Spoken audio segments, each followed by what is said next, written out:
नमस्कार, आप देख रहे हैं न्यूज एक्सप्रेस। मेरा नाम है ऋतिक ठाकुर।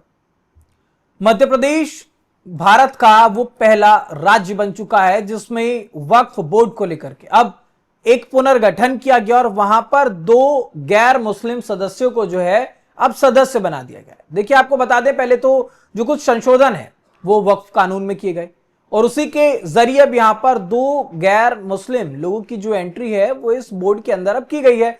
अब इस बात को लेकर के भारी हो हंगामा जो है अब वो देखने को मिल रहा है, मध्य प्रदेश में ही नहीं अब देश भर में। हो सकता है कि अब क्योंकि आहत जरूर हो रहे हैं मुस्लिम, क्योंकि उनका पहले भी कहना था कि इसमें सिर्फ जो है मुस्लिम लोग रहेंगे। अब इसको लेकर के सुप्रीम कोर्ट हो या फिर तमाम जो बातें थी, संशोधन था, इनमें बहुत सारी चीजें निकल कर आई थी। लेकिन अब ऐसे में जब यहां पर 2 गैर मुस्लिमों की एंट्री यहां पर हो गई है तो इसको लेकर के जो विधायक हैं कांग्रेस के आरिफ मसूद, वो भी तिलमिला रहे हैं। कई मुस्लिम संगठन हैं वो अब इसका विरोध करें तो अब आने वाले समय में इसके पीछे क्या कुछ खामियाजा जो है भुगतना पड़ेगा या इसका कुछ फायदा होगा, इन सारी बातों पर आज चर्चा करेंगे विस्तार से। मेरे साथ मेरे सहयोगी केशव झा हैं। केशव, सबसे पहले थोड़ा सा ये समझना चाहेंगे कि जिस तरीके से वक्फ की बात हो रही थी, लंबे समय तक हमने देखा था कैसे वक्फ संशोधन को लेकर के बार बार जो है नई नई दलीलें पेश की जाती थी। कभी कहा जाता था कि ये हमारे पास रहने दीजिए, इसमें किसी की जो एंट्री है उस पर रोक हो। लेकिन अब जब यहां पर हिंदुओं की एंट्री हो चुकी है तो इसका क्या असर वक्फ बोर्ड में होगा और जो ये लोग विरोध कर रहे हैं इसका क्या असर हो सकता है? देखिए, मध्य प्रदेश कम से कम जो संघ की विचारधारा है या बीजेपी के जो मुद्दे रहे हैं उस मामले में पिछड़ता जा रहा था। आपको जैसा कि पता है कि मध्य प्रदेश को संघ की पाठशाला कहा जाता है। गुजरात ऑल्दो है, लेकिन मध्य प्रदेश सही मायने में संघ की पाठशाला माना जाता है। इस लिहाज से देखें तो जो संघ के मुद्दे हैं, यूसीसी, एनआरसी, तमाम ऐसे मुद्दे हैं जो कि संघ लगातार उठाता रहा है, उस मामले को इम्प्लीमेंट करने या उस पर पहल करने में मध्य प्रदेश पीछे छूट रहा था। मैं ऐसा क्यों कह रहा हूं? क्योंकि आप देखिए कि उत्तराखंड राज्य मतलब देश का पहला राज्य बन गया जिसने यूसीसी लागू किया। असम में उसकी लागू किया गया। उसके बाद देखिए बंगाल में लागू की जाने की बात है, गुजरात में। तो इन राज्यों ने यूसीसी को लागू किया या उसको लागू करने की पहल की। लेकिन जो मध्य प्रदेश, जो कि हिंदुत्व की पाठशाला माना जाता है, संघ की पाठशाला है, वहां पे यूसीसी की चर्चा भी नहीं है। तो मध्य प्रदेश के मुख्यमंत्री मोहन यादव को लगा कि आखिर कैसे पहल की जाए ताकि एक तरीके से नंबर भी बनाया जा सके और एक कानूनी रूप से वैध भी हो, कोई विवाद भी ना हो। तो जाहिर सी बात है, जो वक्फ बोर्ड जो है उसमें हिंदुओं की एंट्री या गैर मुस्लिमों की एंट्री की बात जो है लंबे समय से की जा रही थी, मांग की जा रही थी। और जो संशोधन पास हुआ था बीते साल अप्रैल में, उसके बाद यह तय हो गया था कि इसमें गैर मुस्लिमों की एंट्री हो सकेगी। उसी को इम्प्लीमेंट करते हुए मुख्यमंत्री मोहन यादव की सरकार ने जो वक्फ बोर्ड है मध्य प्रदेश का, उसको पुनर्गठित कर दिया और 2 हिंदू सदस्यों की एंट्री उसमें कर दी। यानी कि 11 सदस्यीय जो बोर्ड है उसमें 2 हिंदू होंगे, अनिमेश भार्गव और मनोज मालपानी। दोनों जो है, एक बीकॉम से संबंधित है की शिक्षा एक ले ली है, दूसरे की शिक्षा दीक्षा एमबीए की है, जो कि कॉर्पोरेट में भी काम कर चुके हैं। जहां तक अब मनोज मालपानी की बात है तो उनका संघ से लंबे समय से नाता रहा है, संघ से जुड़े रहे हैं।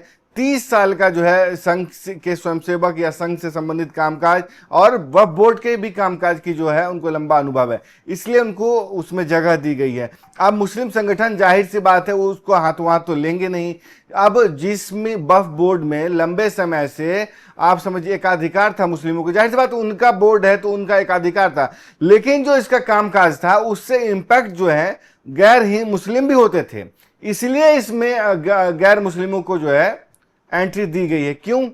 अगर मुसलमान का मामला मुसलमानों तक ही रहता तो इसमें हिंदुओं की एंट्री या किसी भी गैर मुस्लिमों की एंट्री जायज नहीं मानी जाती। लेकिन चूंकि वक्फ बोर्ड है जो है हिंदुओं के भी जमीन पर दावे ठोक सकता है, ठोकता आया है।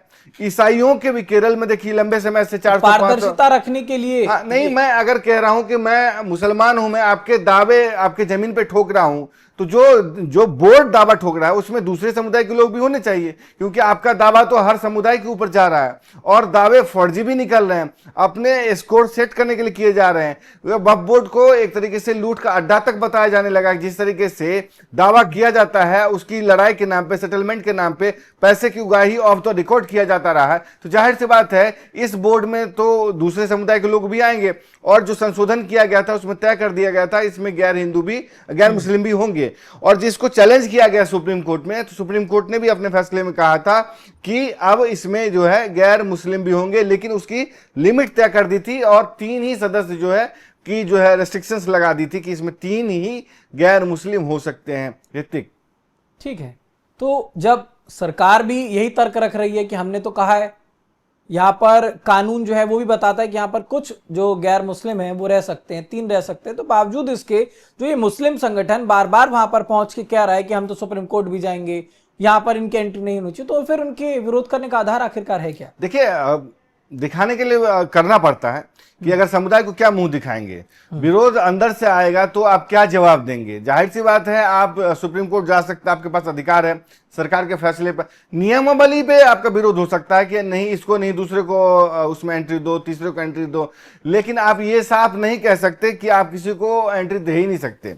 एक तो ये संसद से पास हो चुका है, संसद के दोनों सदनों से पास हुआ है, तो कानून बन चुका है, गैजेटेड नोटिफिकेशन जारी कर दिया गया है।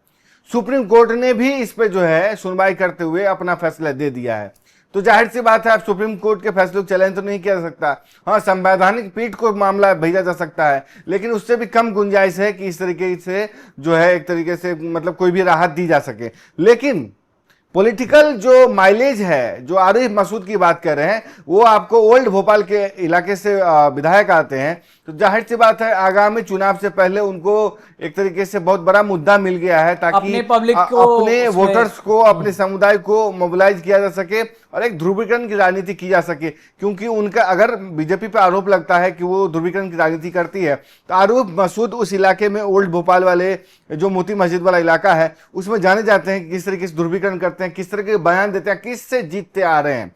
तो जाहिर सी बात है कि वो अगर इस पर राजनीति ना करें, चैलेंज करने की बात ना करें, विरोध ना करें, तो जाहिर सी बात है वोट बैंक तो उनका खिसकेगा। लोग सवाल उठाएंगे कि इनकी भी अंदर खाने जो है सेटिंग हो चुकी है। और ये भी बताते चले कि इसमें तमाम तरह के जो है फील्ड के लोग जो है एमपी बोर्ड में, वो भी शामिल किया गया है। और उस जहां तक नजमा हेपतुल्ला जो कि बीजेपी की सीनियर लीडर रही हैं, उनको भी इसमें शामिल किया गया है। तो कुल मिलाकर कह सकते हैं कि विभिन्न पक्षों को जो है शामिल किया गया है, आयुक्त को भी शामिल किया गया है। तो इस लिहाज से देखें तो एक कंप्लीट बोर्ड जो है पुनर्गठित हुआ है। सरकार को भी इसमें माइलेज मिल रही है कि उन्होंने एक तरीके से पहली बार इतिहास में, देश के इतिहास में, वक्फ बोर्ड के इतिहास में किसी गैर मुस्लिम को, हिंदू को उसमें एंट्री दिला दी है। ठीक है, लेकिन अब सुप्रीम कोर्ट की बात बार बार यहाँ पर आ रही है कि हम तो सुप्रीम कोर्ट जाएंगे।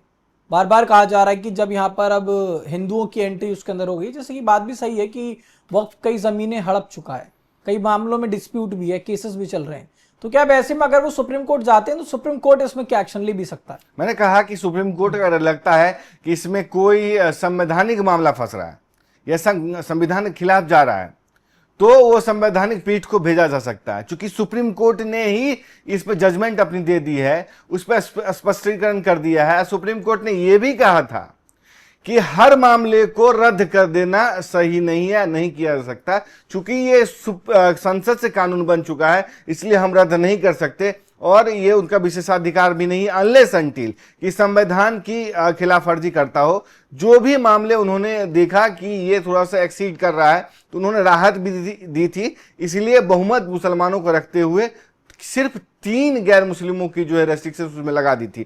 और भी चीज कहा था कि जमीनी मामलात के लेकर जो विवाद है, उसमें कलेक्टर की जो भूमिका थी उसको भी सीमित कर दिया था, और उससे ऊपर का जो अधिकारी, जो आयुक्त लेवल का है, डिप्टी कमिश्नर के लेवल का जो अधिकारी है, उसको इसकी जिम्मेदारी दी थी। तो कुल मिलाकर जो मांग थी उसको सुनवाई करते हुए फैसला दिया गया था कि किस तरीके से बोर्ड जो है वक्फ बोर्ड इसमें रेगुलेट होगा।